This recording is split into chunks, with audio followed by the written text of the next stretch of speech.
everyone please rise for the Pledge of Allegiance?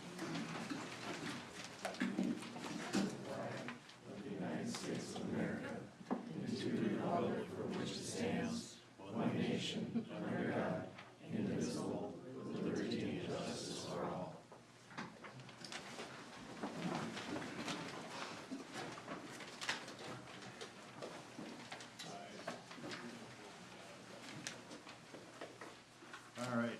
Any changes to the agenda? Mr. Mayor, the council has provided a revised agenda, which includes two additional items under 8D, items 4 and 5, all asked for a brief description of what those items are. Okay. The items related to the proposed Park Island Interstate 35 Industrial Park plat. On plat, there are existing assessments are on the unplatted property. We can't hear anything. Sorry. The two additional documents are reallocating the current assessments to the new lot with a new lot within the plat. Yep. Any motions? Motion to approve the agenda as amended. Second. Motion by Josh, second by Kate. All in favor? Aye. Agenda is adopted. We have no presentations, proclamations, or acknowledgements. Before I open public comment, I just want to remind everyone, public comment is intended for anything that's not currently on the agenda tonight. So if anybody has something for public comment, please come up, state your name and address for the record. Going once, twice. Okay, public comment is closed. No. Excuse me. I don't think they can hear us out there. Did you, Can't hear you in the back. can people hear me back there? Can you guys hear me? Out there, they can't, Joe.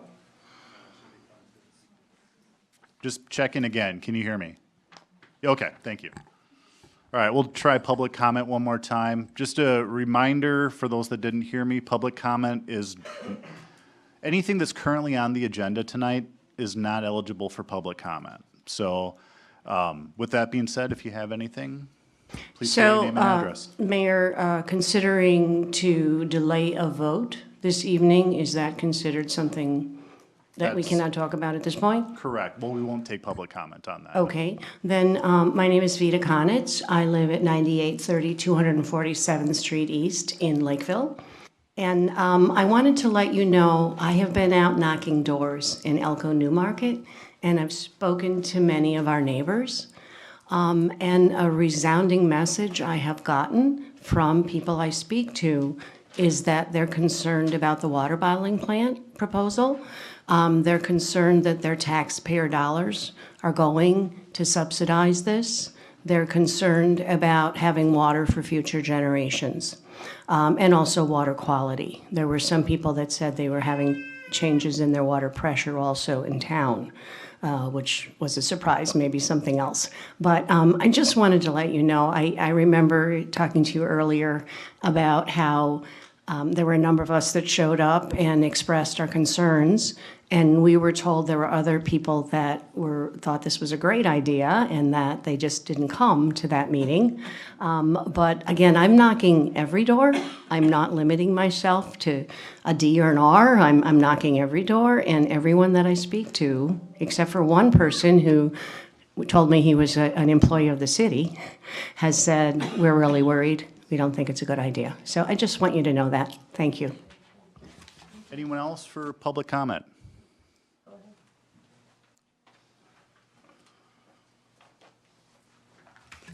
My name is Susan McPhee. I live in Elko, Newmarket. Or Newmarket, sorry.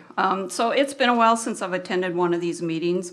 Part of me was hoping that not only would common sense and respect finally take hold, but a sense of duty and responsibility towards this community and the people of the entire state, that would prevail. Unfortunately, that doesn't appear to be the case. Elko, Newmarket City Council, Scott County, the Minnesota DNR, Niagara, and anyone else who has been responsible for pushing this agenda forward, you people exhaust me, and quite frankly, should be ashamed of yourselves. We have Russian submarines and warships conducting missile drills in the waters off the coast of Florida near Cuba, presidents of countries saying we will have World War III within 2 to 3 months, And yet here we are dealing with the issue of Niagara, which I can only describe as a natural resource blood-sucking company that should have been told to take their money and go back to California a long time ago. I would ask Tom Terry, what is this responsible plan being worked on with the DNR that will lay out how it will investigate complaints and correct any problems caused by the city's pumping? I just read that the DNR found that private wells within 1 mile radius could run out of water. Has a distance limit been set which would protect private wells within a certain proximity to the pumping stations? Is there going to be a contingency fund set up by the city of Elko, Newmarket, as well as Niagara, that would pay for any issues to include but not limited to wells drying up prematurely due to Niagara, as well as health issues from things such as sediment being stirred up and getting in the water? If there's one thing I know, CYA is a high priority for companies, not to mention a bunch of Washington wannabes who look out for themselves. I'm sure Niagara and the city have protected themselves against lawsuits while leaving the rest of us to fend for ourselves. Money, power, recognition, same old story, different faces. You may have managed to convince yourselves that you're doing this for the greater good, but that saying has worn out its welcome as an excuse to take from certain people for the gain of others. It is said that money is the root of all evil. We all answer to a higher power and will be judged by what we did while here on earth. If you are truly wise, you would do well to remember that. Thank you. Anyone else care to speak under public comment?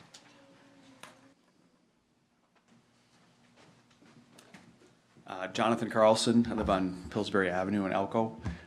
Just had some questions about the water response plan, and I don't think that's on the agenda, so. We are going to talk about it. Are we? Yeah, Okay. But So- go ahead and ask questions. Sure, yep, and I don't need to, I need answers later, I don't need answers right now, so I have questions like, is there a distance limit put on either quality or well interference, and what's the basis of that, distance limitation? Will the city reimburse, well owners that have had some impact or have increased concerns and now are gonna routinely test their water, when previously they had no reason to routinely test their water? If we're testing our water, is there a certain set of tests that we should be running? Is there labs that will have more credibility? What guidance would the city or the DNR provide? Will the city provide any remediation for those that have already suffered damages from the aquifer test? Is the city who we come to? Is the DNR who we come to? What if the city and the DNR disagree about who we come to? How are those kinds of issues going to be resolved? So those are my questions, and I really would appreciate a public forum. You had a great open house where we had lots of experts to talk about things. I think something very similar like that should be set up, given the number of people that could potentially be impacted and the number of questions, because I think mine are just a sampling of what's out there. Thanks. Appreciate your professionalism, John. Anyone else care to speak under public comment?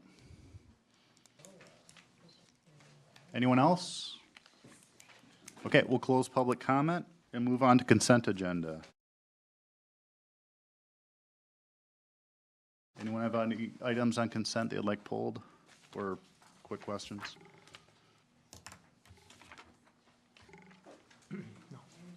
Motion to approve consent agenda. Motion by Josh, Second. second by Kate. All in favor? Aye. Aye. Consent passes. We have no public hearings tonight, so general business, we had a couple things.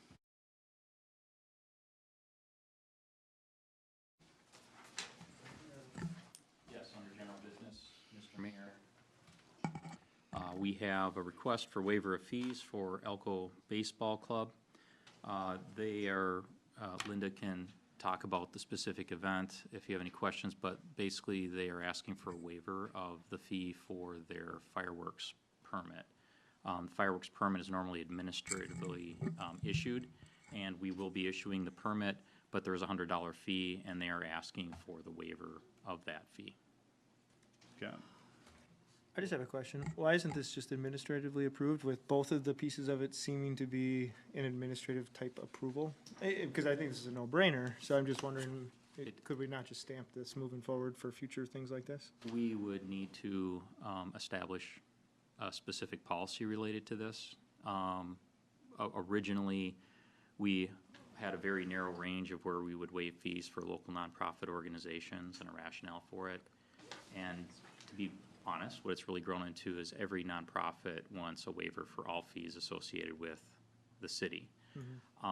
I will ask the city attorney to speak to the topic of waiving fees for local nonprofits from a legal standpoint. We haven't been challenged on it, but that challenge does exist, and there would be some potential defense issues associated with that. So we've been handling it on a case-by-case basis. So yes, you could, but that doesn't exist currently. The permit itself is administratively issued. Waiver of fees that are on the fee schedule are required to be, that has to go to council. Wait, I don't need the legal, or anything related to it. I was just curious. I mean, I think just anything to make it easier moving forward, and if it's just gonna be whatever. And I've already taken up more time than I intended, so. What I would suggest, if this is a discussion that the council wants, we can have a thorough discussion of the overall topic at a future meeting. Josh, that sounded like a motion to approve. So move. Motion to approve resolution 24-41. Motion by Josh. Second. Second by Kate, all in favor? Aye. Before we open up the next item, I just want to address the crowd.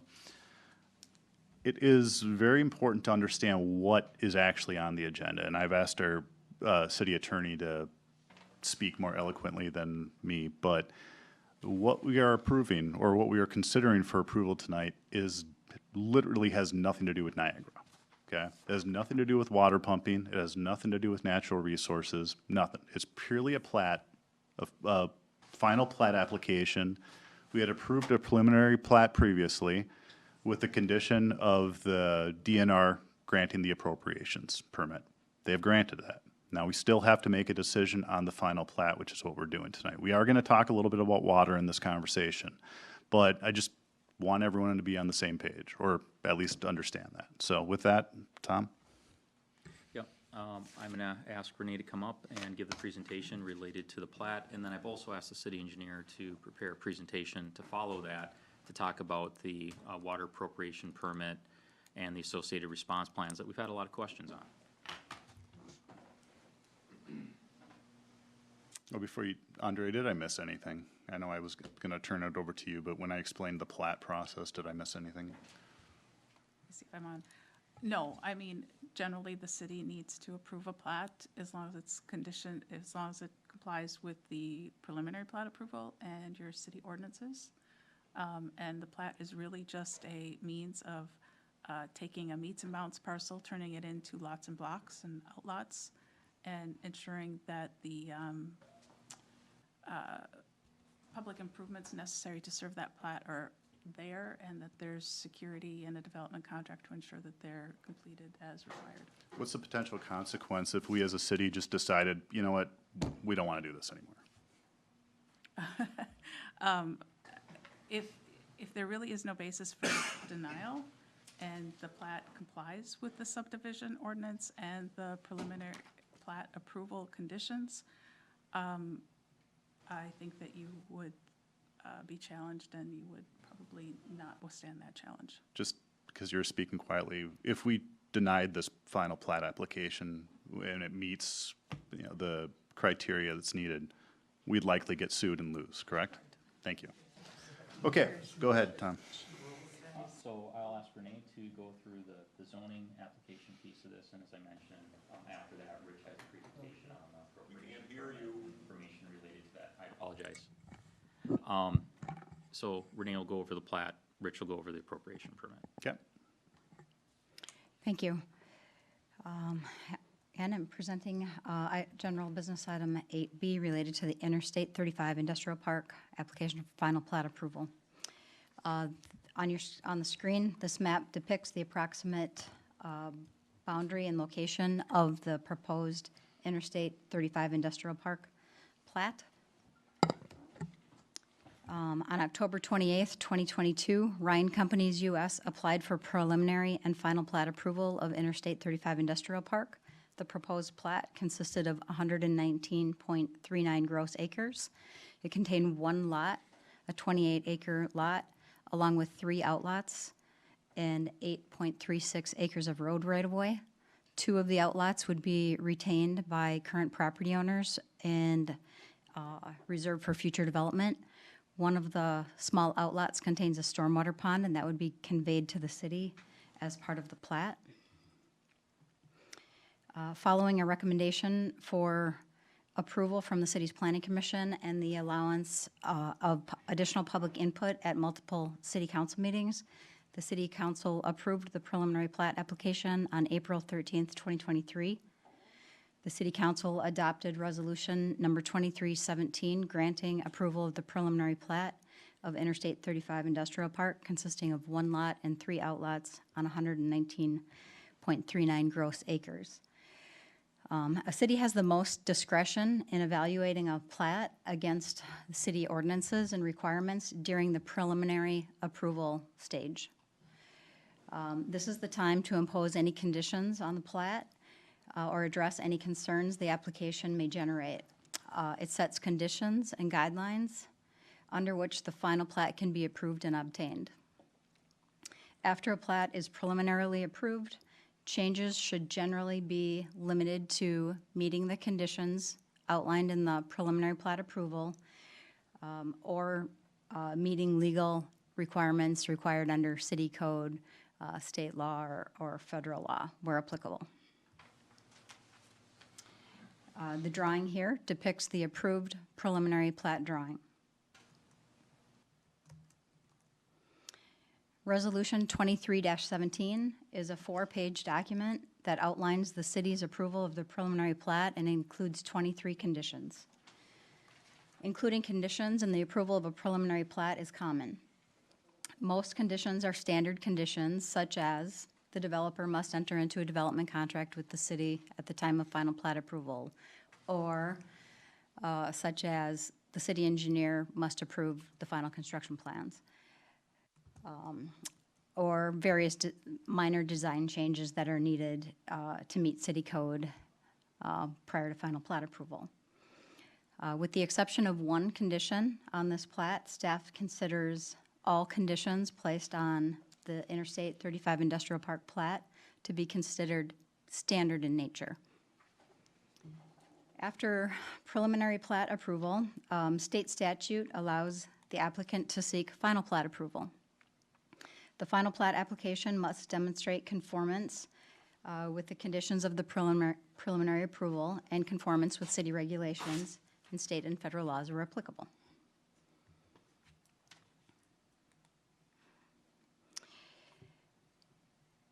The one condition that was atypical to this plat that we don't normally expect to see in preliminary plat approvals was condition number 23, which states approval of the final plat shall be subject to the Minnesota Department of Natural Resources approval of the city's request to amend the city's water appropriation permit to allow withdrawal of up to 365 million gallons of water annually.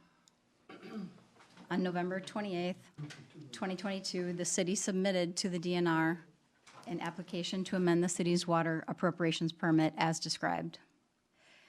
As of April 13th, 2023, seeing no further reason to withhold issuance of the preliminary plat for the industrial park, the city council approved the preliminary plat and conditioned the final plat on standard items and included this one additional item related to water appropriations. On June 12th, 2024, the DNR issued water appropriations permit number 1984-6141, findings of fact, conclusions, and order of commissioner. The city engineer will provide more information regarding this permit following my presentation. All conditions placed on the preliminary plat pursuant to City Resolution 23-17 adopted April 13th, 2023 have been addressed in the final construction plans, the development contract, and by the city receiving the water appropriations permit. The city engineer has issued a memorandum approving the construction plans for the development.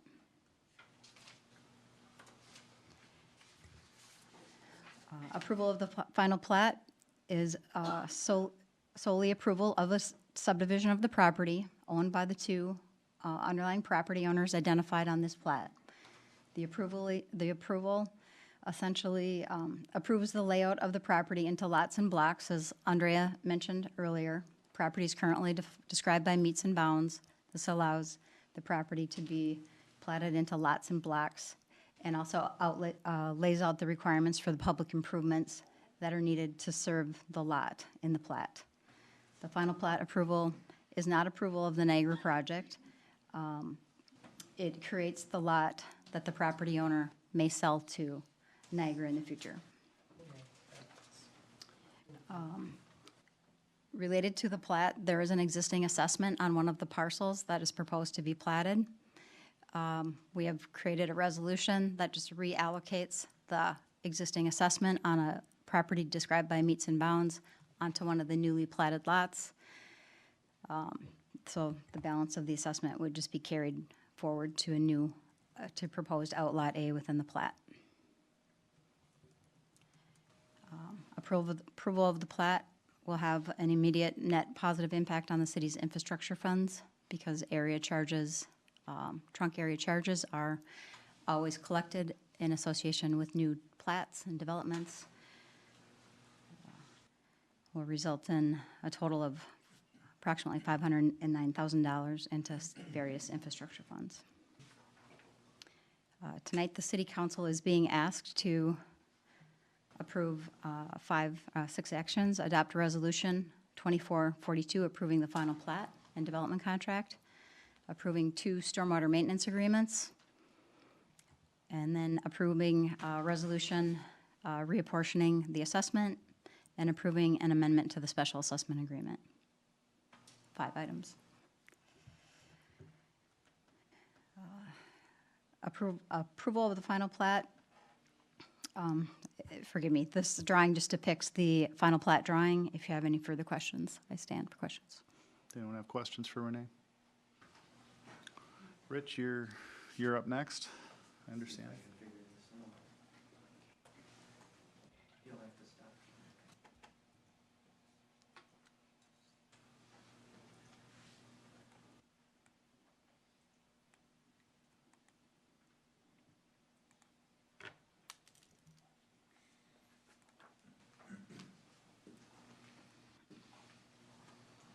I've been asked to give an overview of the 2024 appropriation permit amendment that was just received. No. I'm sorry. Thank you. I've been asked to give an overview of the 2024 appropriation permit that was just received. We will discuss 2 state statutes and Minnesota rules, 103G 265, 103G 287, and 6115-0730, and those will be explained shortly. Statutes 103G.265 governs the appropriation of water in the state of Minnesota. And we have just a high-level overview of the city's map here, city's water system map. It consists of 3 wells that pump from the Jordan Aquifer. That water is delivered to our water treatment plant where it's treated for iron and manganese.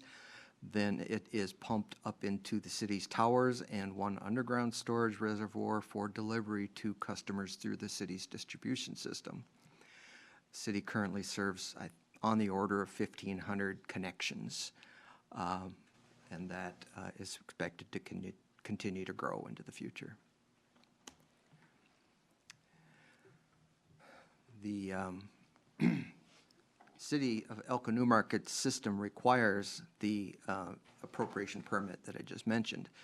Our withdrawal exceeds 10,000 gallons per day and 1 million gallons per year, which are the thresholds for any system that uses water in the state of Minnesota to get a permit, other than some certain exceptions, which we don't qualify for.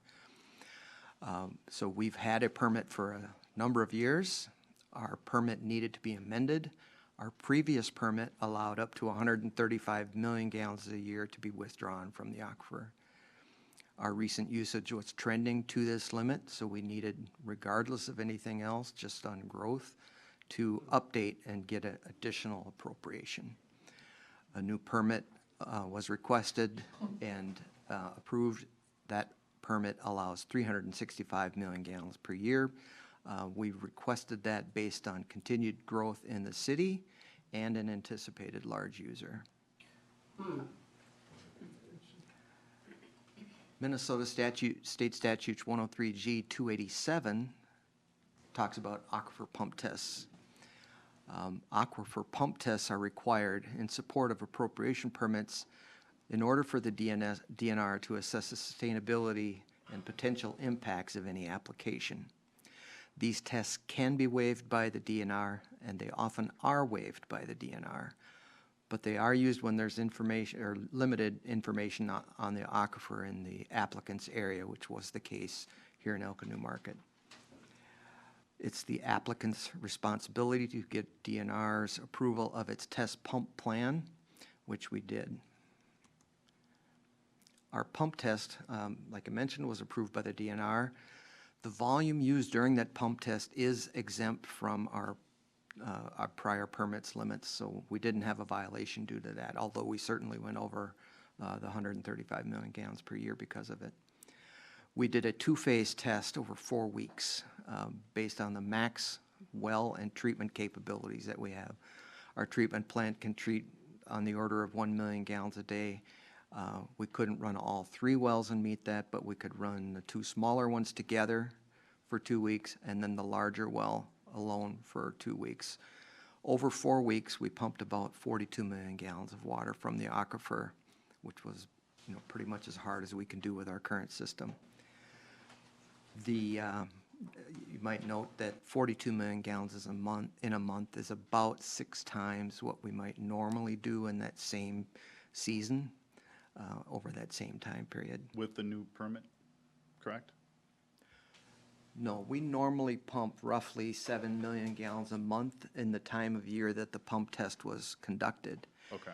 During that month, we pumped 42 million gallons, so roughly 6 times what we normally would do just from our normal usage. Got it. Just to illustrate that we stressed it as hard as we could, which is required by the DNR. Just wanted to briefly talk about interference to make sure that even at a high level, this is understood. So there's a cross-section of basically a slice through the earth, if you imagine that. The top line above the yellow, relatively flat other than the wetland depicted, represents the ground surface. Just below that, there's a level dashed line which would represent the water level in the aquifer when there's no abnormally high pumping going on or a large user pumping water. You can see a high volume pumping well. That might be a city well, it might be an agricultural well, it might be some other larger than a normal domestic well, which is also shown, represented and labeled as domestic well. Those domestic wells tend to be shallower, so you can see the high volume well goes quite a bit deeper into the aquifer. The domestic well doesn't go as deep. When the high volume pumping well is operating after some time, a cone-shaped depression in the water level develops, and that's represented by the blue area with the black line covering it. This doesn't happen instantly, it takes some time, so the high volume well starts pumping, and in our case, during our pump test, I don't know exactly, it was 2 or 3 weeks before that full cone of depression developed and stabilized at that, and that's a point where there's enough water coming in to keep that level there, but it does create a cone. So if you imagine something like this happening where the blue is down below the level of that domestic well could run out of water because it can't reach it. That's interference. We had no interference reports during our pump test, but we did have several reports of quality impacts.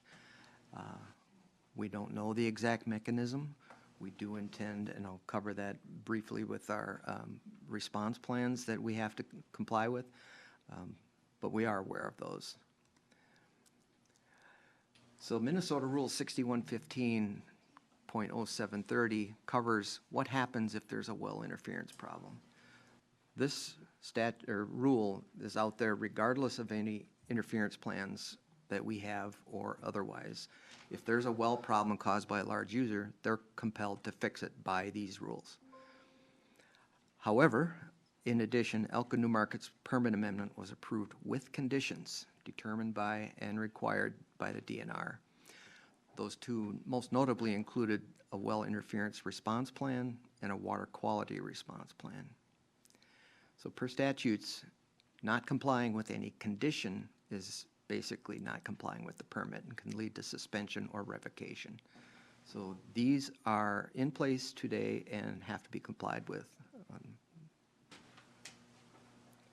Just briefly, the well interference response plan basically takes the correction aspects covered in the Minnesota rules and adds a proactive element where we have to go out and gather data on nearby wells that are believed to be at risk, but there's not enough information on. That may mean we have to open those wells up with a licensed contractor, measure where the pump is, measure where the water is, measure how deep it is, record all that, compile that for those wells, turn it into the DNR.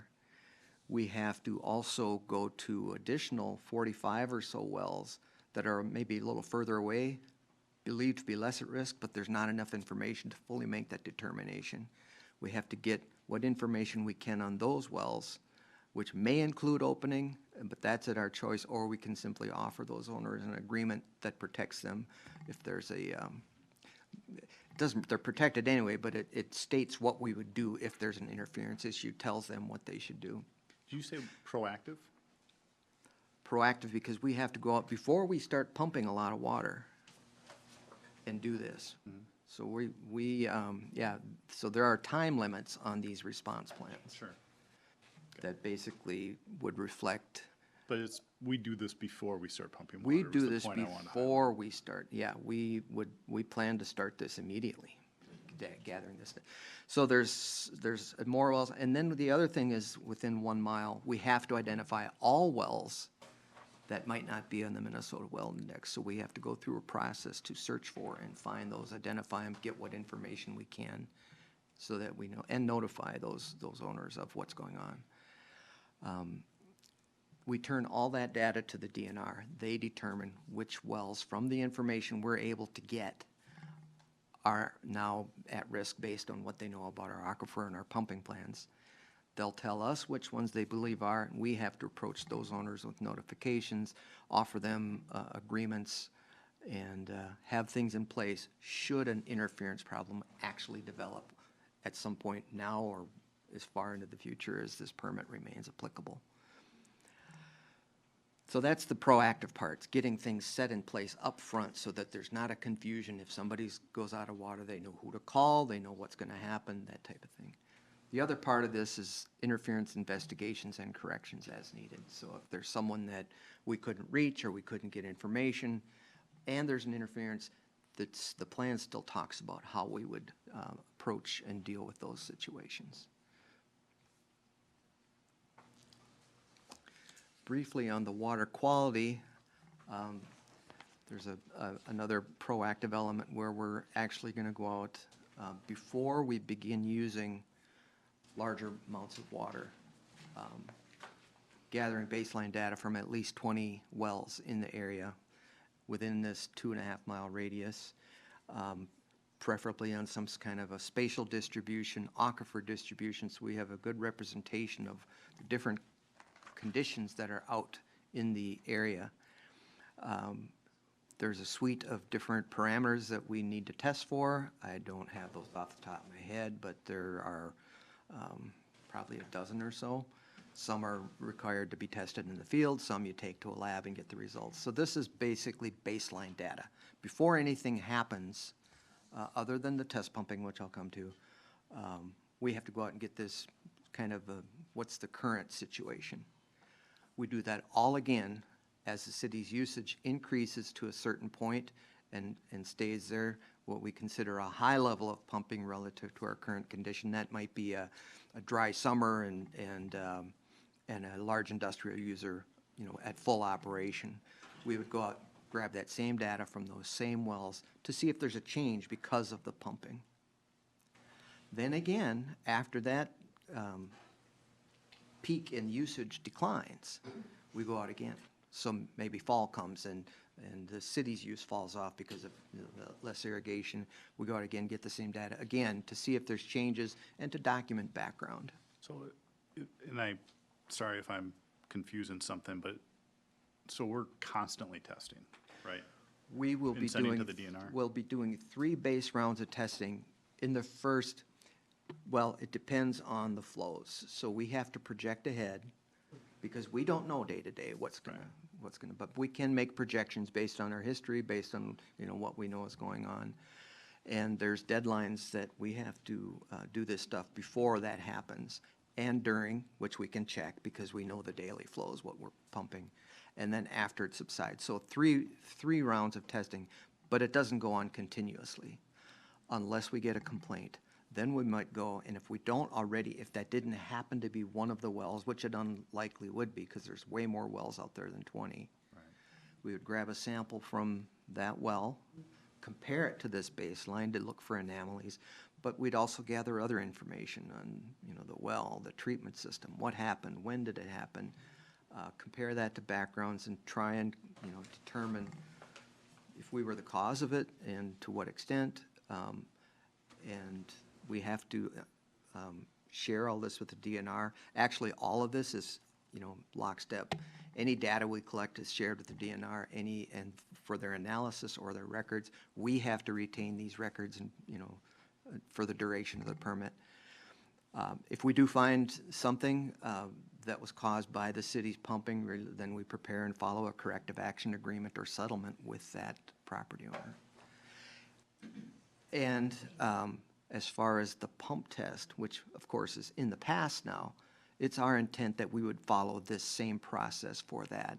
We may not have the background testing, but we can still do some things to try and assess the extent of that it was caused by the cities and what the damages are. So maybe this isn't the right time to ask this, but looks like there were 7 wells identified of.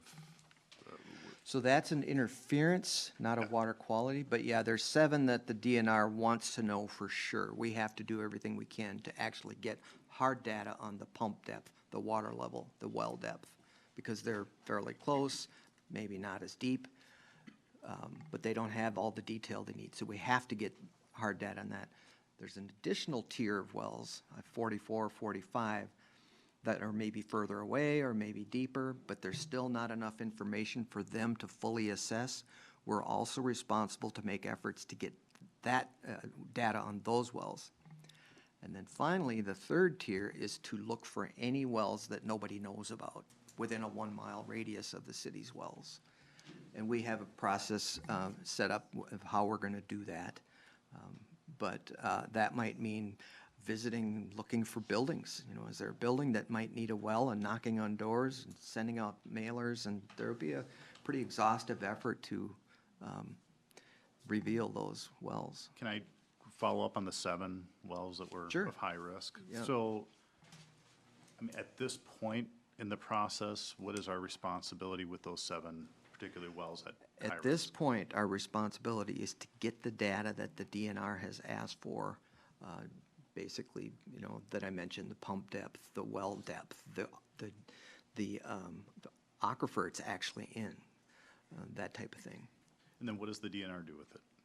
They're going to look at that data against the data from the pump test and the results of their modeling to see if it still seems to be at risk, or if the information we provide shows that, yeah, it's deeper than they thought or less likely. So it may stay on the higher risk list or it may come off. The 45 wells or other wells that we get information for may end up on that list, where we might have to do more in terms of a upfront agreement rather than more of a notification base. Or they may be relegated to something that's determined not to be much of a risk. And does the DNR give like a green light, or do they require additional, what do they do in response with the information? That's all built into the plans. So if there's if they come back and say, well, we've looked at all the data and there's now 20 wells that we think are at risk, that falls into a category where we have to offer those well owners up front before we start pumping a well agreement that says, who's responsible for what and what will happen and what to do if you have low water and who pays and that type of thing. Got it, okay. So I'm going to ask a strange question. If the DNR wants more data from these wells that have had interference, why did they approve the appropriation? So keep in mind that we pumped 42 million gallons a month. Even with Niagara online in a hot summer, we don't expect to pump maybe 3/4 or 80% of that in the worst month. They know this. So they deemed that apparently that there may be impacts. They want us to be prepared for those impacts and have a plan in place what to do. But they also think those impacts are manageable, would be my inference from their issuing this permit. Is that even with phase 2 of Niagara? No, this permit only provides enough water for us to serve Niagara Phase 1, plus future growth. Do we have a cost estimate on all of this? It sounds really expensive. Nope, we don't. I was gonna say, when we pumped that 42 million gallons, which is more than we expect to pump for quite some time, we had no complaints of out-of-water interference. We're aware of the water quality, those are important too. But the DNR felt they were manageable, and we agree. When did you do the pump test? Let's continue on to you were about to get into, I'm about to wrap up, I think. Yes. okay. Thank you, Rich. Any other presentations or staff comments before we start discussing? No, Mr. Mayor. Okay, Can I ask a Council. question? no, sorry. Council, have you any opinions, any initial thoughts before or as we delve into this? Yeah, so I'll let anybody know. I have a lot of questions. And I'm not going to be able to make a decision tonight. Okay. Me neither. I'm of the same opinion, but let's talk through some of these questions. Let's make sure we give, before we make any motions to continue, let's make sure we have a good list of things to give to city staff to work on for the next meeting when this is back on the agenda. So who wants to, I'm just thinking we compile a good list. No, maybe even starting at the beginning, I'm curious, trying to figure out, I know that the water appropriation permit, I'm gonna stop and back up even further. This is the last time, perhaps, that we would have any control or say, or be able to question. I heard Renee say, the preliminary plat part of the process is the point at which, we have the most impact to put conditions on and those types of things. When we put the condition of number 23 in, I think it was for this purpose and to get some of this information. I read condition 23 and again, this is my interpretation of it, is to just approval, not approval with conditions. And I saw approval with conditions throughout this, so that changes it in my brain. Whether legally it changes it or not, I guess I'm not sure. But with those conditions, then it leads to all those questions that John had and others, and that Gina just asked about, like the ongoing cost or the initial costs of all these studies, the ongoing costs of what these resource plans or the response plans and what that's going to cost the city and what liability we might have related to that. A question I have is, what if we find out a bunch of things? Is there a situation in which the DNR says, okay, no, you can't have 365 million, you can only have 250 or some variation of that? Then I get concerned that we risk the current and existing businesses, residences, and other growth and business, new developments going in. So I guess I'd be curious about that. Let's see. If we, and again, I guess I'm of the opinion too, Can I piggyback on that? Because the cost thing has came up a couple times, and it's hard to make decisions when we don't have any idea what the cost is gonna actually be. I guess one thing, and maybe this is where you were going, Josh, but one thing I would like to see is just different scenarios to how this could financially impact the city. If we have, 50 wells that have interference or quality issues or something like that, what does that look like to us? And so that would be something I would want addressed at the next meeting. This one, I'm not really expecting staff to come back with answers on. This is more, unless you have an answer. You're looking at me like you have something to say, Tom.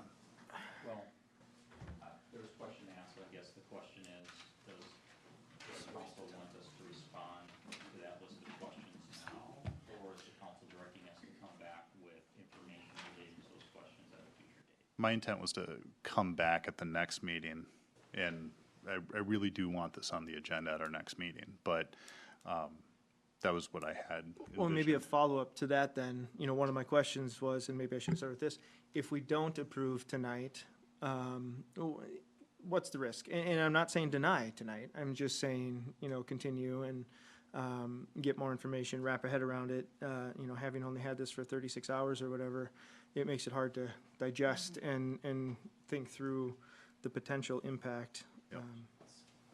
But is there, if it's continued to the next meeting, besides an impact to the potential development and whatever, is So anything to be thinking about? just so we're answering Tom's question correctly, are we all okay with just compiling the list and staff doesn't have to worry about responding to anything today? Well, I guess it depends on the answer to that question, because if we need to make a decision tonight, I want the answers to all my questions before I vote on a decision. I think we're gonna continue it. I mean, It's- I'm on board with continuing it. Kate's on board. Gina says she's on board, so. And I'm fine with that, as long as that doesn't put us in a spot where we have, Yeah. like, it approves without us approving it kind of thing. Yep. Like, I don't want that to happen, where if we don't take action, it automatically takes action. Right. I think you said we would, 2 weeks would not harm. I don't think that 2 weeks is going to change Okay. anything with respect to that.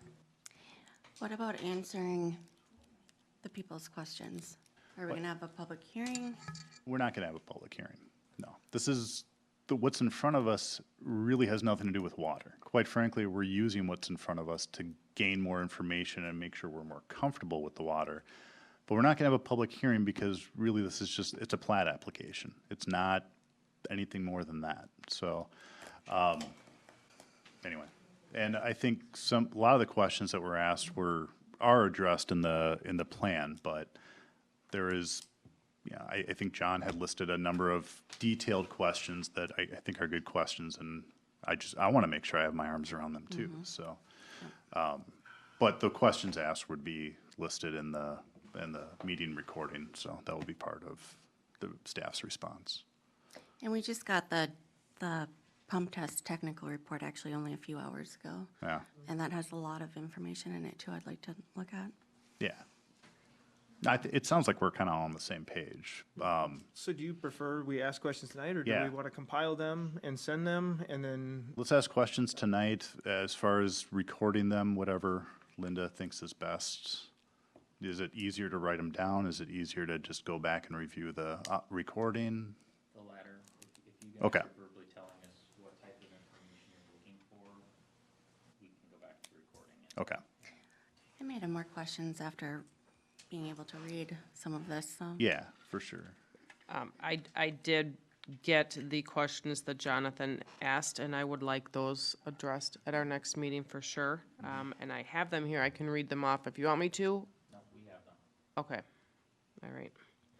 And then the questions on the sheet here, sorry.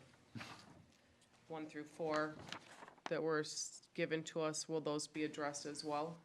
I have Janelle not had an and opportunity to Veda. review that in detail. Okay.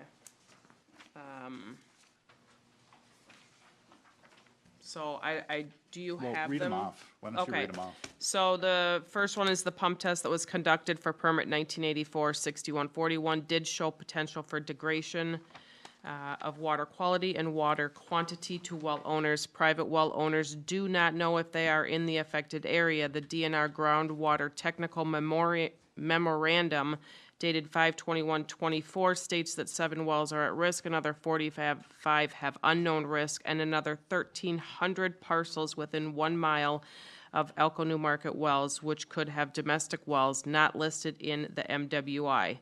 Therefore, the risk to these properties is unknown. There is a lengthy and detailed process provided in the response plan documents, which the city council and citizens of the city and township deserve to understand. So if we could help lay that out better so everyone understands it, it's not necessarily a question, but maybe more of a dummy it down so everyone in our community can understand. I don't, I've read the response plan. If you read it, it's fairly straightforward. but I there's, mean, we can provide a summary for the council of the response plans at a greater level of detail than Rich just did. I think being that we just kind of got this information, that might be helpful. And Joe kind of hit on, I Yeah. mean, the biggest thing that one of the big things that I'm thinking about is the potential cost to the city and the liability and the risk that we have based on the response plans and the steps that are in them and all the stuff that's leading up to even turning on the water, and that we aren't getting recouped revenue for. I'm less concerned potentially about the after, when we're generating revenue from pumping the water, if there are things that have to be addressed, well, we have that extra water revenue coming in.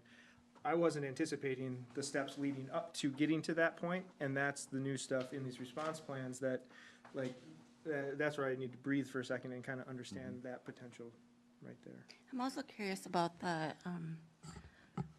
2.5 miles from our city wells. Is that the only? I can give you a quick, Okay. that is basically just a intake area. So if it's within 2.5 miles of our wells, we automatically respond to those. The DNR decided a geographic limit to what we have to respond to automatically was reasonable. However, if someone 3 miles out has a water quality complaint, submits to the DNR, and the DNR finds it credible enough, they will refer it to us, and we still have to respond to it. So it's really just a response radius, not a responsibility radius. Got it. I'm also curious, if we didn't have a industrial user, potential industrial user, how much more water would we have needed just for our regular growth? I think we've roughly added 50% to our previous permit for city growth, something on that order. I don't have the exact figure in That sounds my right. head. 75 million, is that what you said? Okay. However, keep in mind the city's long-term, and we didn't talk about that at all relative to the benefit of these response plans and the aquifer pump test. If we're gonna grow to a city something like Lakeville, maybe 100 years from now, we're gonna need to know this stuff. And we would be doing all of these things anyway, 100%. so. Sorry, No, did you let's- want to go? No. Okay, I have another question on the interference brief slide. When we're showing the domestic wells and the other well in the cone, are we saying that the domestic wells around us are not deep enough? And if they are not deep enough, when we're pumping this much, who's responsible to make that well deeper so that our residents are not We are. suffering? So that's part of the cost that we are asking about, correct? Typically what I'm told, because I haven't done this type of a project before, but what I'm told by our experts, the most frequent way that these wells are fixed is not to drill a new well or a deeper well. The wells are typically deep enough, but they need to put the pump further down into the water column, which is not as intrusive or expensive. Well, and that's where I go back to, I'm less concerned about that piece, because at that point, when that issue is happening, we have the additional revenue to come in, and it's more manageable. Now, if it impacts 150 wells, it's not manageable. If it impacts a few a year, and we have to make sure that we're responsible, because I appreciated the thing in the DNR announcement, it's not a zero impact. We know that there's gonna be impact. We know there's gonna be impact with any development we have, whether it's traffic, whether it's increased people, increased services of city stuff. There's gonna be an impact. So we can't expect zero impact. That's impossible if we're gonna grow. But we need to understand better what that impact is, and that's just where I don't know if we know quite yet. Right, yeah. I mean, some different scenarios of what. Can we also get a clear map with the addresses within 1 mile and 2.5 miles so we know who's in that radius? No, that would be a lengthy list.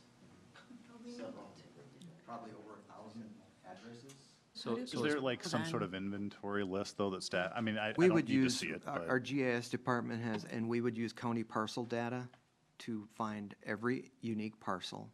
And then we run different screening routines. Is it platted? Is it in the city limits? It would come out if it's in the city limits, except for some that we can geographically identify. Is there a building? Is there information about a building on a site? We can winnow it down to a more manageable number, and at that point, it might mean that we have to start looking at aerial photos or drive out Sure. and look at it. So there'd It's be all- a screening process. We It's go all kind of public information based on your knowledge of the GIS system, right? Yep, yep, Okay. yep. Is that, were you, with your question, Gene, are you looking for specifics? I think some or- people don't know if they're Okay. in that. So one of the requirements is that once we've got that all identified, we send out a notification to every parcel. In fact, we're planning to send a notification to every parcel as part of the screening process. But to provide a map and a list, you could just bring up Scott County parcel map and draw a circle, and that's it. Do we need more staff to do this? It sounds like a lot of work. I'm a little worried about that, but we've got a plan.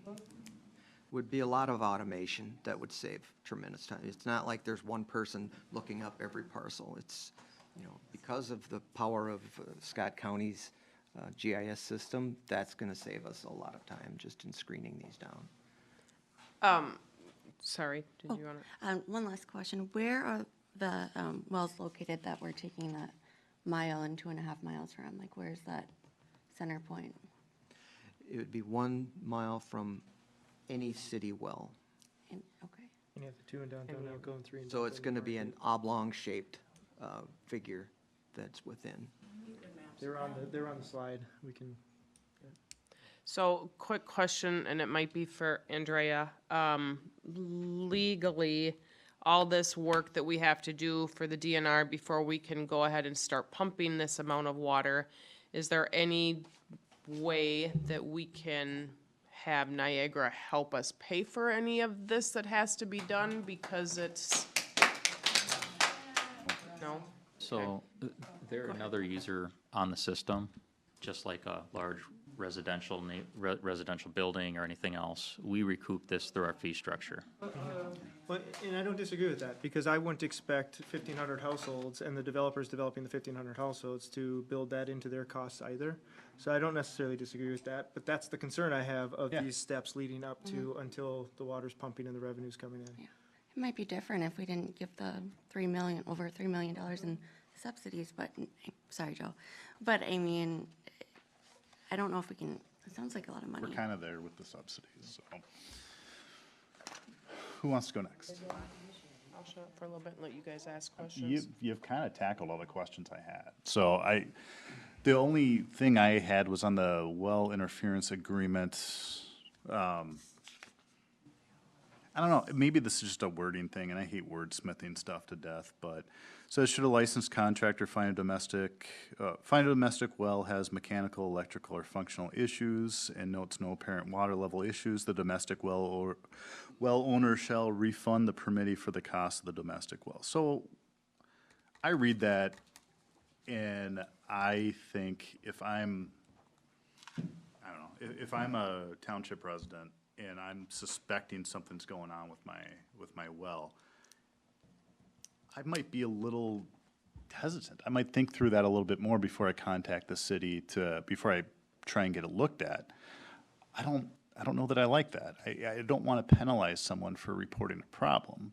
At the same time, I understand we could get flooded with spam complaints, and we spend all our time in the world trying to deal with it. I don't want that either. So keep in mind that the permit is the minimum requirement for us. The council could choose through city policy to go above and beyond what's required under the permit, but the permit's gonna require us to fix the problem that we're responsible for, not to fix problems that already exist. So let's say you're there's a problem, we pull it, we find that the sticks of pipe going down, out of the 12, 6 of them are rotted out. That doesn't have anything to do with how much water we're pumping, for example. Okay. If we want to do more than what's required in the permit, that always exists. That's a policy question with the council. The permit's going to require is going to cover what we're required to do to fix the problem. Got it. Okay, so we'll tackle that and work on amending that. There will. But everyone's already Just to be asked my clear, there question, won't so. be any amending of that term. That's a fixed term. We may be able to add things like access rights or indemnity, so legal things. But the actual terms in that agreement are set now by the permit. Well, we can amend this to do what we want to do. We can do more. We can't do I'm something. sorry, okay. Yeah. Then what do we need? We need what do we even pass to do that? So we'll be coming back to the council with a template agreement Okay, But that you guys will approve, that has to then also be approved by the DNR to make sure that it follows the general terms that we can't Okay. change. perfect. Just one more. Yeah. I mean, I think with these water, or the response plans, can we make sure that they're tied back to the significant user agreements and just make sure that, I mean, this is where my head goes to, if something comes up with these response plans, they're not referenced in any of our significant user agreements, ordinances, or whatever, because they didn't exist when we wrote this. So I think we need to factor those in to the user agreements and everything like that, because if something comes up and we have to comply with the response plan, that puts us out of whack for something in the significant user agreement that impacts current city residents and/or development, that's where I get concerned that we don't have any language in there to protect us. So just, maybe we take a peek at that and make sure that those are all okay. We did verify that, and we think that the language addresses that issue. So I guess the follow-up then I would have is, you know, if a response plan then led to a restriction or a suspension of, or whatever, is that under the force majeure condition, or in there, that then we would stop the significant user so that it didn't impact other residents and things? Yes, yep. We have to, it requires, how do I say it? So the city has, the user is subject to the city's appropriation permit and Any the conditions that comply approvals with? required by the DNR. Okay. I have a question. So if we're not going to have a public hearing, what are we going to do to make sure that everyone's concerns are addressed? We can talk about different ways to do that. We're just, the actual term public hearing is just, About that's not open something that's house, gonna happen. or, I mean, If you wanna drive it, I mean, we've done some of this stuff, and I know that others have done water-specific things at the Yeah. library. I mean, if you feel we should do more, let's have a conversation well, I about it. think we I'm got to not- give people time to look at the response plan and, Well, I want to be really careful, because we're kind of using the response plan, or we're kind of using the final plat as a way to really vet some of the response plan stuff. But at the end of the day, I mean, we do have to separate the two when we take action. So that's why I'm hesitant to go too far, you know what I mean? But if, just as a complete separate, if you feel we should do something like that, that's absolutely something we can have a discussion about. But it's not gonna be related to the actual plat itself. There's nothing that would preclude the city from holding informational meetings related to this. And the reality is, if we're gonna have an informational meeting, we wanna have an informational meeting to the people that are most directly affected, which means we have to complete the inventory related to the wells. So when we send out these letters saying, hey, blah, blah, blah, the city could have an informational meeting that says, and if you want more information on this, you can come to open house on this night, and we can talk more about it. There are information requirements as well as notification requirements in the plans. So when we mail out, we'll be hosting things on the city's website, information about well interference, for example, what to do, who to call, but also there may be content in the mailings themselves to provide this information to, make it a little smoother transition. I'd be supportive of that. I think we have to do a lot of that. To your point, I mean, in 2 weeks, I don't know if this changes the final plat approval piece of it. It's to buy time to really think about it and make sure that we have the pieces in place, the significant user agreements there. I don't think it changes whether the final plat gets approved or not Right. approved. I mean, that's not where, we need to understand all this stuff first, and so that's what this time, I think I'm gonna use it for. 100%. what happens if the DNR's decision is challenged and they withdraw their permit? Then, Good question. because I think there's 30 days, or, I mean, there's a time frame where it can be. And that might not be something staff has an answer for at this point. That is I mean, not something staff has an answer that's, for. that, I kind of picked up that look. Yeah. But that's a good point. I mean, that's part of what can be brought back in 2 weeks. Yeah. What other questions? I'm just stuck on that cost thing. I know, that's the biggest concern, and like, this stuff happens, but I want to make sure I'm comfortable with the plan. Yeah. Well, I mean, water's, you know, it's worth more than gold if you don't have it. I mean, water is critical. So, another just quick question. What happens with a homeowner that is on a well, and let's say that the interference with their well is so bad, I'm just throwing it out there, okay, so bear with me, it's so bad that that they have to get a new well, but they can't drill a new well because there's a septic and they don't have enough space to put a new well. What happens to that homeowner, especially if they do not have access to city water? What And again, happens to them? this is I a mean, question this for is the a future question for meeting. the Yep, future yep, yep. meeting, yep. I mean, how do we address, worst case scenario that comes up, how do we address that? We can bring that information back. I think the scenario where you're unable to punch another well on, especially if you're banning the other well on the same property is, I don't know if that's a real thing. That will come back with an answer on that. You don't think that would apply in like Woodcrest, for example?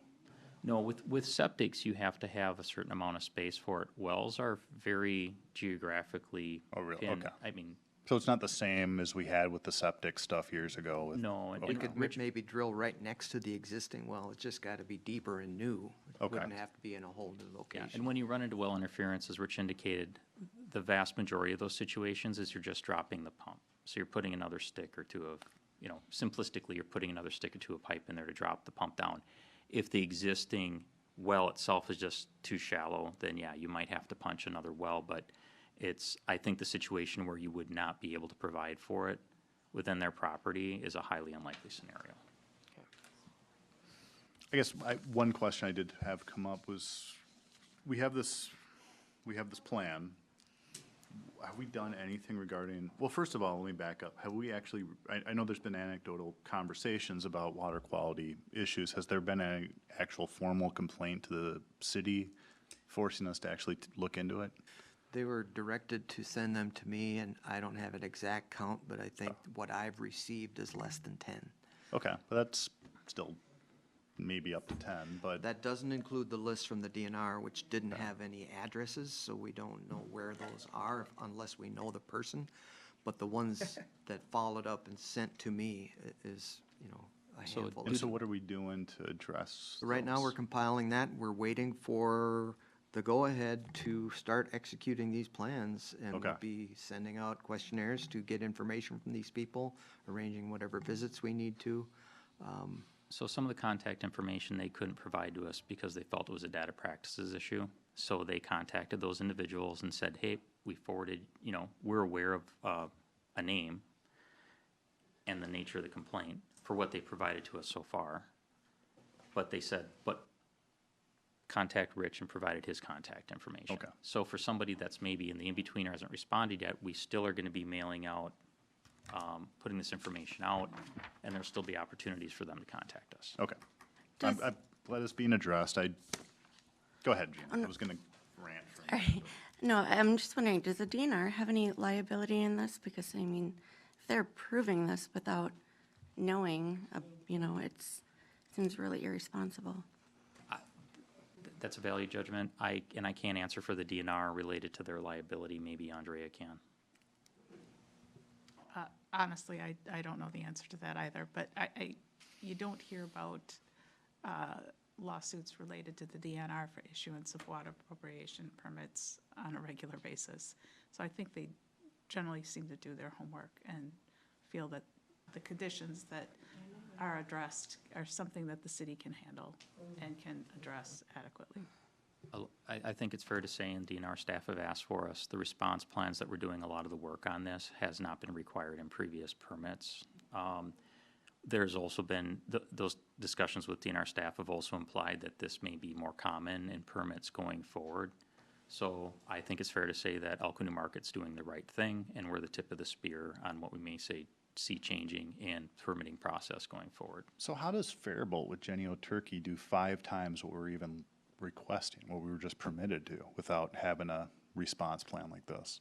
I mean, we're still very small on the, So they're still subject to the interference rules that are in statute and in Minnesota rules. yeah. But they don't have the more thorough or proactive type plan that we've been required to implement.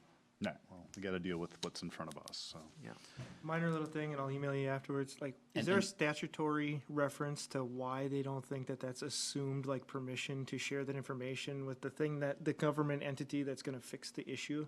I mean, that's, if they're gonna require these response plans and require this stuff, we need to fix that piece so we can remove that step.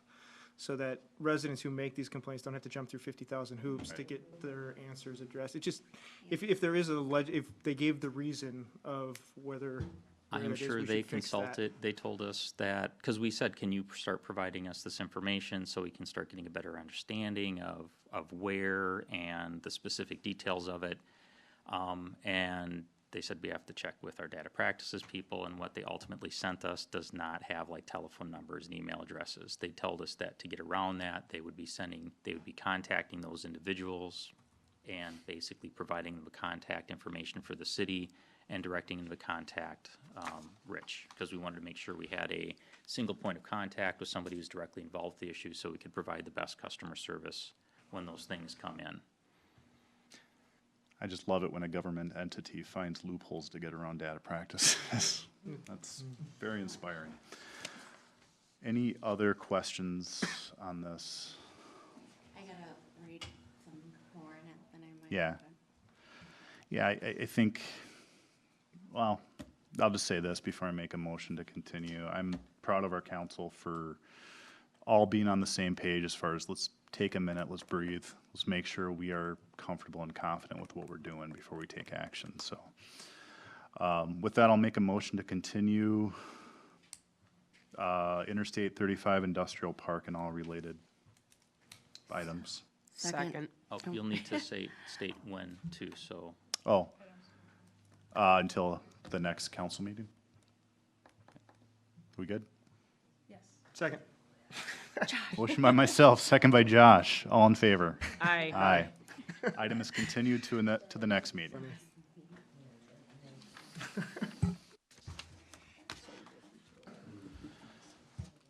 If, to the audience, anyone that was planning to leave after this stuff before we get into staff reports, you're welcome to, otherwise you're welcome to stick around and go through our staff reports too.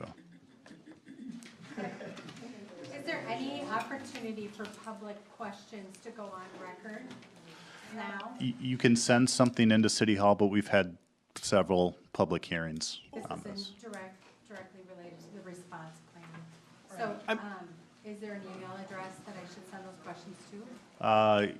Yeah, what would the best one be? Would it be Tom? Would it be?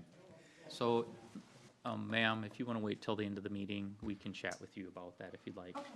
One-on-one, yeah. But in general, if anyone had questions, they could just contact the city. City Hall and we can direct you accordingly. But if you want to hang around, if not, I'll get your number and Richard, I'll give you a call tomorrow. Okay, I'll leave my number. He's ready. Thank you. You know what, let me give, ma'am, why don't I just give you my. Okay. Start. For both I and Rich, and I'll have our emails as well. Thank you very much.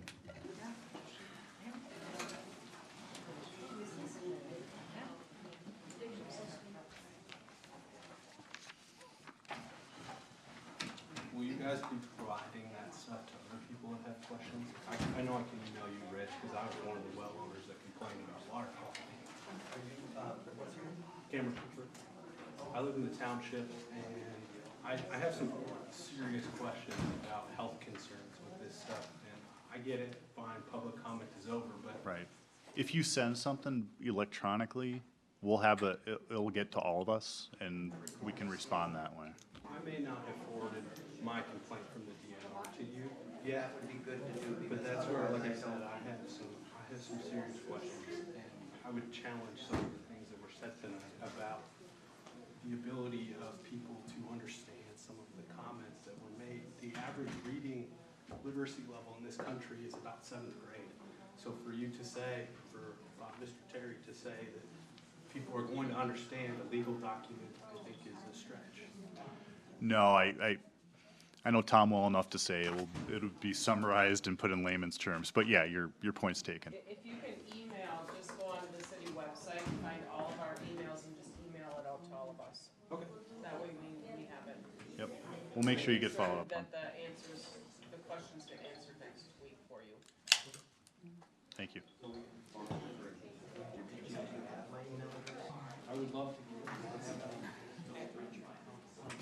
While we're going to keep the meeting moving, Tom, I'll give you a second.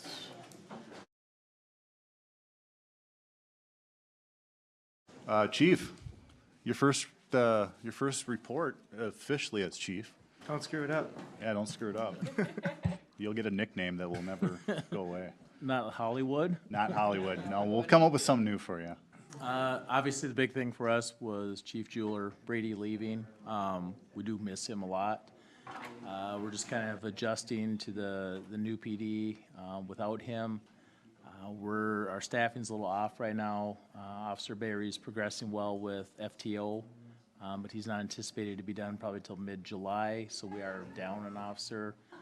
So I don't get to work the sweet chief schedule quite yet, but doing good, good morale right now. So nothing too crazy or big kind of going on for us right now, other than just kind of adjusting to the new norm, at least temporarily until other things are resolved. So, but thank all of you for your support, and we're gonna just keep doing the best we can for the city. Thank you. Thanks. Welcome to your position. Tom, I was kind of buying you a minute for administration. Are you good? I'm good. Administration. I don't have any specific items. Is there any questions for me on administrative areas? I think we're good. Okay. Public Works has been busy. Report was included, but was there anything additional? There is an additional item. We want to make the council aware that we're planning to pave or repave the driveway going out to the Public Works facility. We have dollars budgeted in capital outlay for facilities to be able to fund it. We've sought quotes, and the company that's already in town doing paving projects gave us the lowest quote. I think we're around $53,000. That road, of course, sees a lot of traffic and increasing volumes of traffic as our activity increases.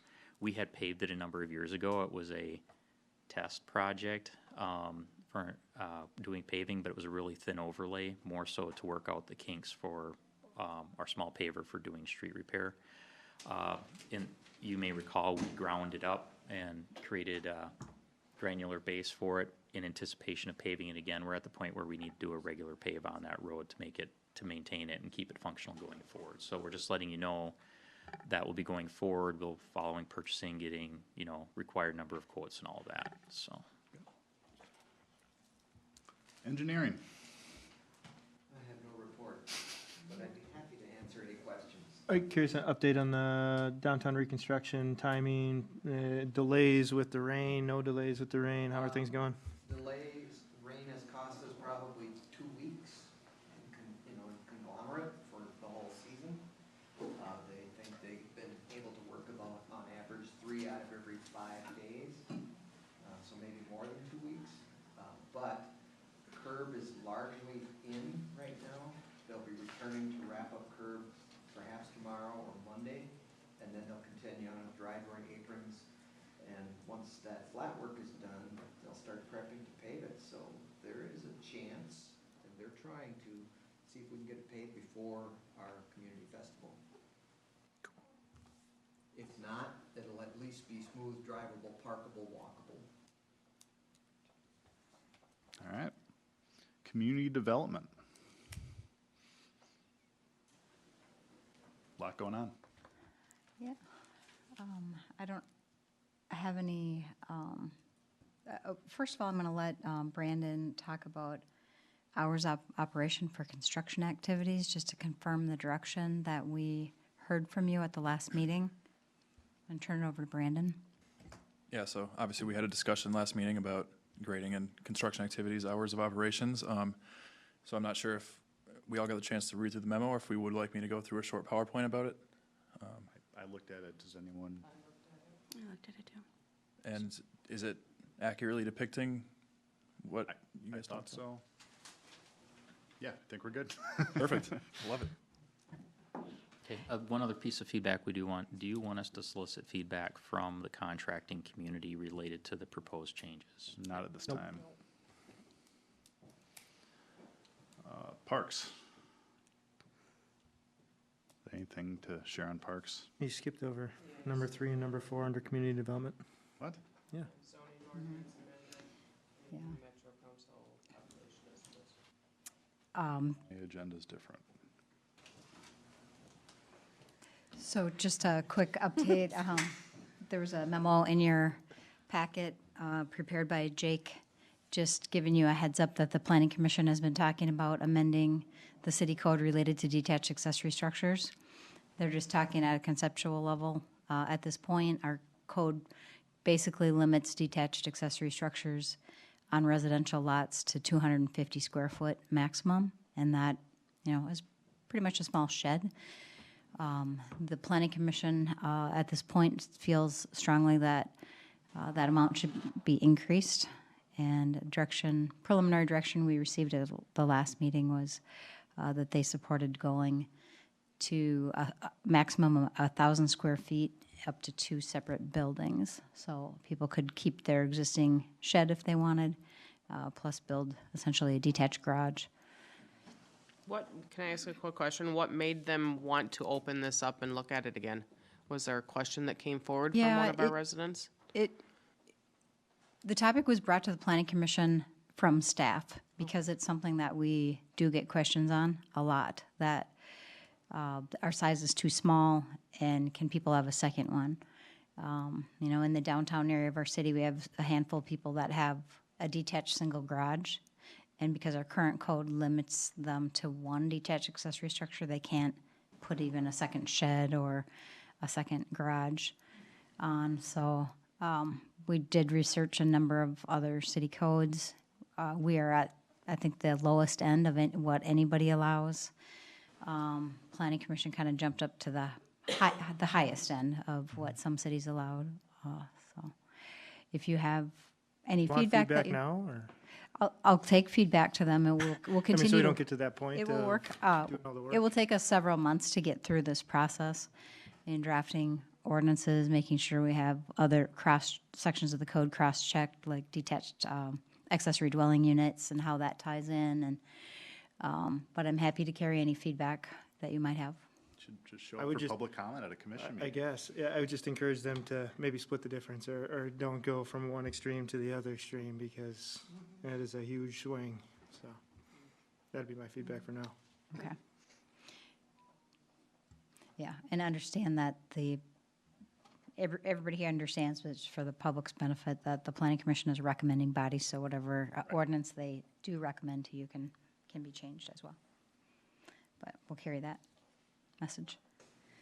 And then I just included the population estimates we receive in their April 1st estimates every year. So I don't have it open in front of me. I don't remember what it was, 5,200 or something. Yeah. Previous population was 5,003, so that's only about 200% increase.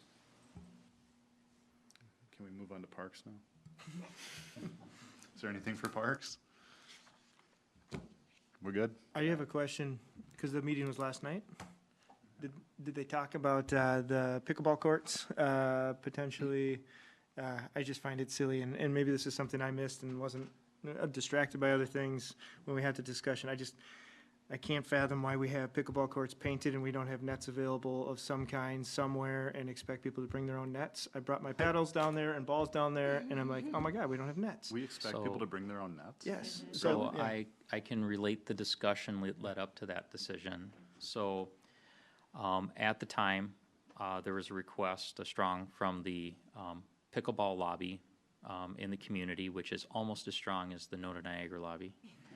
And they wanted a facility. There was an indoor facility at the school, but there was also the desire to have an outdoor facility.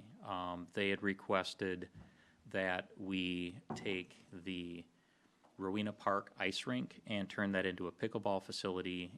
We had already planned for it to be a basketball facility in warm weather. The initial response was no, we've already programmed it. We've already worked to facilitate a regular facility, and it's all weather, et cetera. They came back again to the Parks Commission. The Parks Commission said, nah, we'll take a look at it.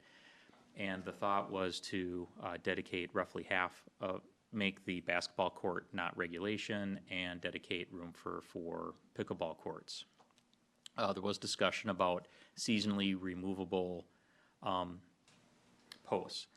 One, there was some concerns about how well that would hold up, but every penetration you put into the pavement undermines its potential things. So if you're doing 4 courts, you're talking like 8 posts in the middle, not even at the ends of the facility, and there was concern about it undermining it. At the same time, the pickleball interest lobby indicated they didn't need or want permanent posts, that that there are people who are actively involved and would regularly be scheduling nights, and they'll bring their own portable nets for purposes of doing this. In fact, they told us that you don't even need to buy any or check out, we'll bring them, we'll facilitate it.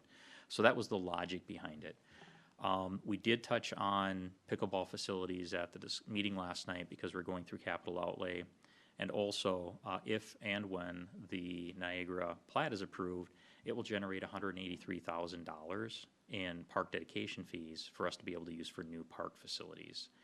And that is a substantial amount of money, and we had some very preliminary discussions about how we would use that. The discussion and direction from the commission at this point is that we would pay for the pavilion building that would be down in Boulder Heights Park. That had already been a commitment on the part of the city that we would wait till we had additional park dedication dollars to do that, and some smaller projects. The bulk of it right now, they don't want to be hasty about how we use it. One of the options is clearly pickleball. We also have had requests for some trail segments within the community, and we have to keep in mind with the residential developments that have gone through just recently at the Planning Commission for either conceptual or preliminary plat review, there may be new parkland that we need to fund. And the council knows from previous presentations, we've done a lot of work to get our capital outlay in shape to be able to fund existing parks, but we don't have a dedicated or identified revenue source to build these new parks other than getting park dedication fees, which our analysis shows in the long term is going to be insufficient.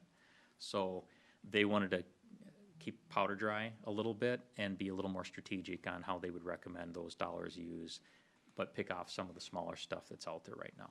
Okay, so no nets because the lobbies didn't want it. The pickleball group didn't want it, and that was confirmed and in the discussion. And the city's position on it is those additional penetrations could undermine the base for the hockey rink we just invested a lot of money in. Find a creative idea to get us some dang nets. I mean, What if we had one at the city and people could rent it? Yeah, that is, But then that's it's an during option. city hours, so then, it's only here till 4:30, 5 o'clock, and then Yeah. to manage that and administrate that, thinking, Yeah. could we have Wagner Park have it, have a shed or something, but then you got people jacking it and messing around, and then that turns into a headache, potentially. Yeah, the current measure was accepted by all as an interim measure Yeah. until we have a regular facility. The pickleball lobby also has a concern, I just like how you call it the pickleball lobby. Special That's interest awesome. I'm gonna group. join the pickleball Right. lobby. but the pickleball folks in town, their concern is that if we do something with permanent nets, it will allow the city to say we have now met the need and we don't need to build a regular pickleball facility in the future. Someone to stand up to the pickleball lobby. Where are our pickleball courts? The hockey rink in Rowena. in the park, Yep. Yeah. It's probably the fastest growing sport in the United States right now. My It's 6-year-old was amazing. devastated when we got there and we couldn't play. I would say it probably doesn't need to be the biggest priority in the city, but let's just find some nets somewhere, somehow, and. I think the interim measure, given the limits that Josh is talking about, is the city could look at purchasing nets that people could basically check out. If that's, I mean, then could that's they fine just with me, if that's what we be have to do. left there? I And then if they play, get stolen, then that's They what. won't be there. No. I play in track beat. The nets are just off to the side. You move them out if you want, and I don't know. We've spent I so agree much with time Chief already talking on about this Sorry. based on past But I mean- experience. Trouble with juveniles and pickleball nets, I can guarantee. Okay. They're left. Anything else on this topic? All right. CCEC. Meeting next week. Okay. Other committee reports, Scale Exec got canceled.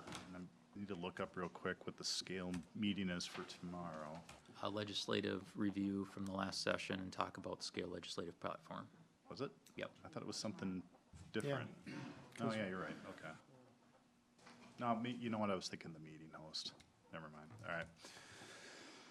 Okay, do you have anything for service delivery? Service delivery is a relatively light agenda. We'll be continuing our discussion about trying to centralize open burning permits. We talked about, I gave you guys a on that previously. We'll be getting an update from the solid waste folks about some changes that are coming down the pike for cities, and they're just kind of spreading information amongst other various leadership groups. We're going to be getting an update from the technical team. You guys will recall that this is basically all of the community development folks within the county meet regularly to either work on community-wide topics as kind of like a technical advisory research team. And it's also a place, like most other groups, for them to kind of share information and be collaborative just generally in their topic area. They're going to come back and just give a report on what their work plan is really going to be looking like over the next several months. The other thing is they're going to be they were also assigned the task of facilitating conversations with township representatives, with city and county representatives to talk about the commercial, industrial, urban versus rural development topic, which has been really big in the county the last couple of years. And they're going to report back on where that has progressed to. Got I-35? It was this morning, but I was unable to make it. Yeah. Discussion by council? I just have one really quick question. As far as the old PD goes, have we had any meetings with that special group yet? Have they been reached out to get a meeting plan put together? We will be scheduling a meeting. Our intent was to do it in June. Quite honestly, it has been a bandwidth issue. We've had other items which have demanded a lot of resources. You might guess what those might be. And so staff has talked about it. We intend to have an orientation meeting, hopefully the end of June. At this point, though, realistically, it might be early July. Okay. And I did make the at-large citizens that you guys appointed aware that they were chosen, so. Okay. Thank you. Got one quick thing, but does anyone else have? I do have Go ahead. something. So I talked to a resident who lives on Erin Drive in the Kelly Glen neighborhood.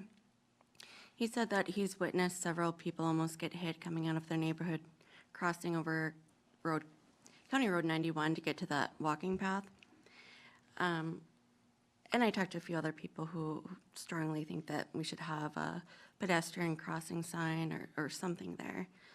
I agree with it, but I think it's something we could maybe discuss. So a couple items.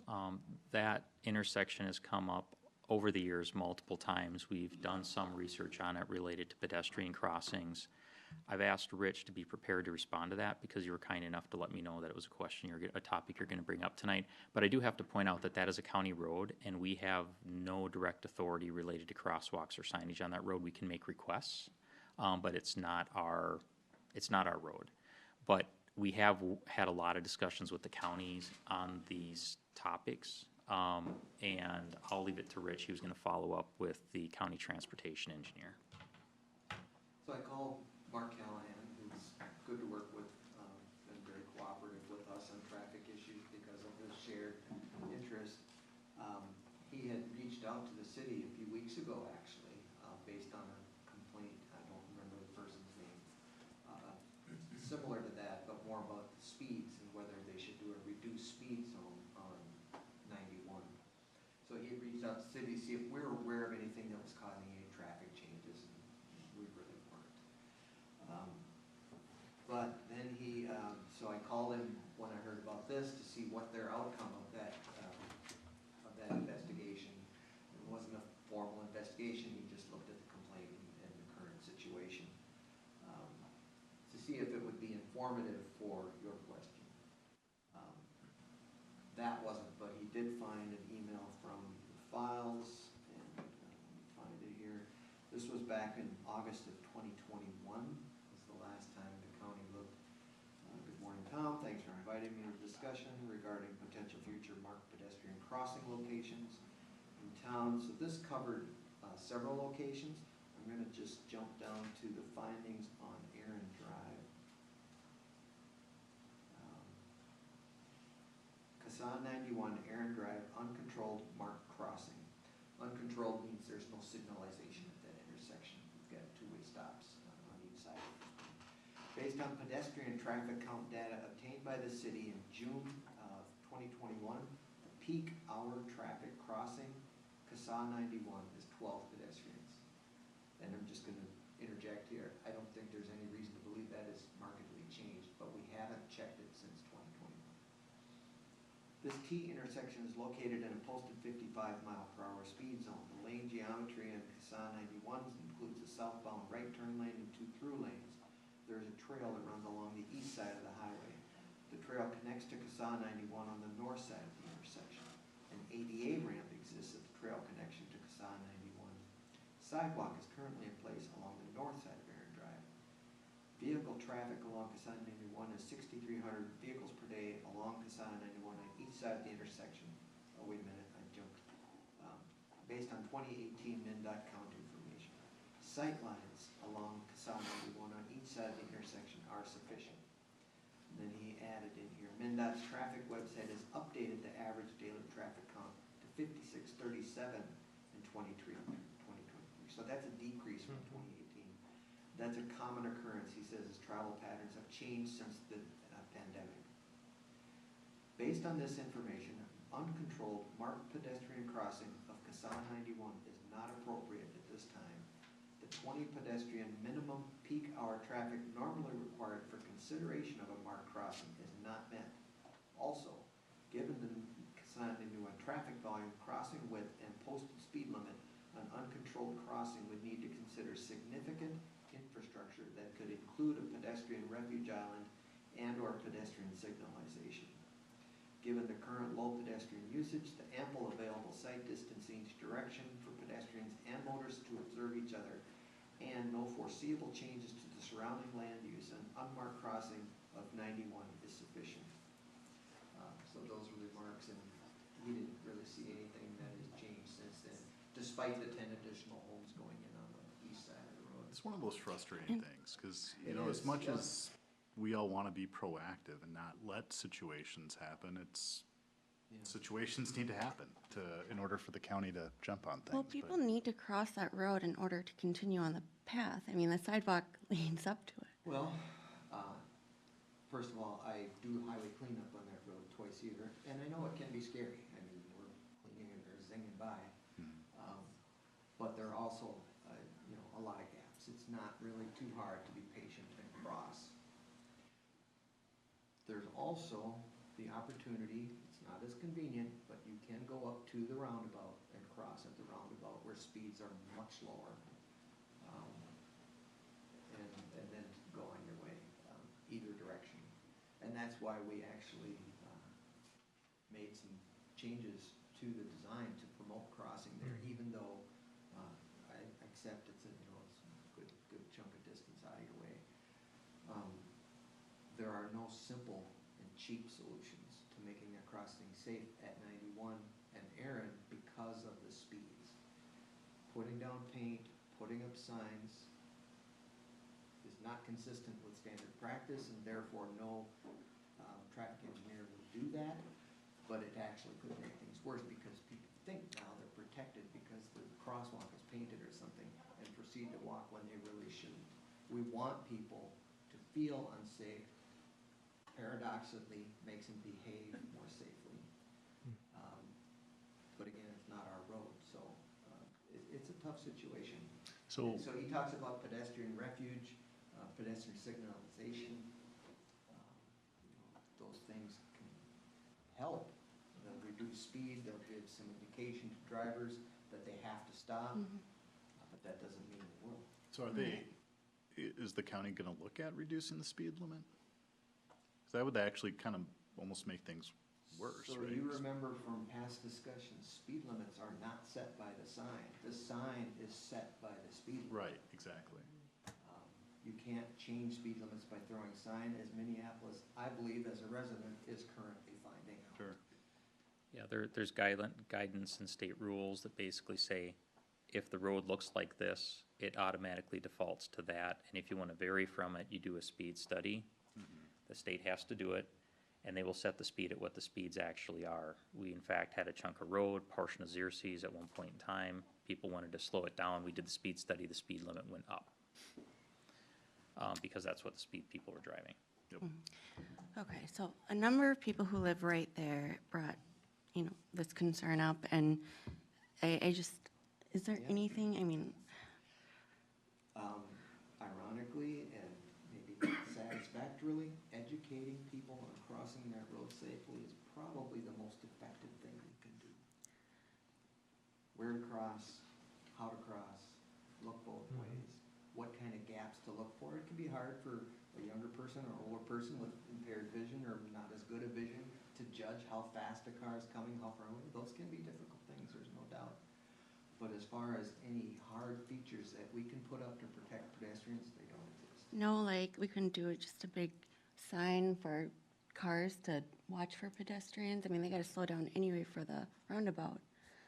But that roundabout is a quarter-mile away, so, I mean, nobody does that. You drive the road you see, no matter what the signs around you say.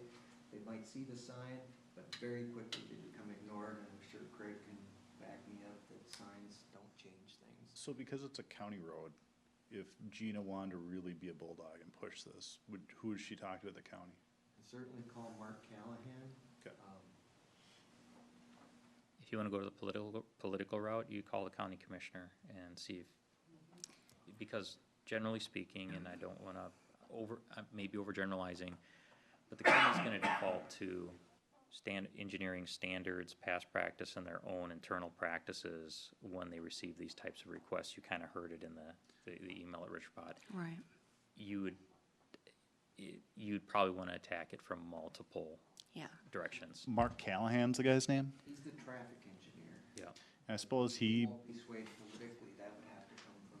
no, but I suppose his number and contact information could be found online. Mark Absolutely. Callahan. Well, people ride their golf carts too, right across there too. So I mean, people in Boulder Point even told me that, they would like to have a crosswalk or a sign or A just. successful campaign to have something change there would most likely result in infrastructure improvements at some pretty hefty cost that would be expected to shed. So, Rich, can you give an idea of what type of hard We improvements? talked about pedestrian refuge islands so that they're not crossing 3 or 4 lanes of 55-mile-an-hour traffic. So they go partway. Those islands will also have the impact of reducing driver speeds because it looks tighter and those naturally slow down. And pedestrian signal, I mean, you could be talking, I suppose, 100, 200 grand, something like that. And I doubt the county, and then the land and moving the lanes, it has a pretty big impact. Much more than just signs or paint would do. Having no design, I don't know, but, those kind of numbers would not surprise me at all. I'm trying to look up Mark Callahan's number quick so we can announce it on public. To buy you time, Chief, you have permission to give my kid a ticket anytime or pull them over and scare the crap out of them. Because, I mean, we train our kids they go to the roundabout and I track them on the phone. And if they cut across, I pull electronics and whatever. And, I mean, even sitting on the front porch today, I heard a couple kids up in the cul-de-sac come down by us and they go around and they're saying, we have to go to the roundabout. Mom and Dad said we have to go to the roundabout. So, I mean, if we can at least push that, The sidewalk ends there, so are you saying go You through go the all the way up neighborhood? to the roundabout, come back into the Christmas Pines and go in that way. Dorothy Lane, Yeah. no ride left side. No ride left side, yeah. Mark Callahan's contact information is 952-496-8367. 496, one more time, 8367, 952-496-8367. okay. So Mark Callahan and the county commissioner. Any other discussion by council? No, sorry, so League of Minnesota Cities, Metro Cities, public or policy committees are starting in July. If you haven't signed up, sign up. There's gonna be a lot of fun discussions. And then on KSTP at 6 o'clock tonight, there was a news story about the rental licensing legislation that we got passed. So yours truly is on there. I heard I didn't say anything stupid, but I haven't seen it for sure, but we'll see. Real quick, I just wanted to really just say thanks to Rich, to Tom, to Renee, that have really carried a lot of the, or done a lot of the heavy lifting with this Niagara stuff. Y'all have maybe the hardest job in the city. Everyone points their complaints at you, and no one ever really thanks you for the job you did. So I wanted to take a minute and thank you for everything that you've done, all the hard work, all the effort that you've put in, all the slings and arrows you've dealt with. Like I said earlier, I'm proud of our council, and I'm proud of us as a city for taking a minute and making sure we're all comfortable, and everybody working together as a team. So that's all I had. With that, any motions to adjourn? Motion to adjourn. Second. Motion by Kate, second by Gina, all in favor? Aye. Aye, means adjourned. Thank you, everybody.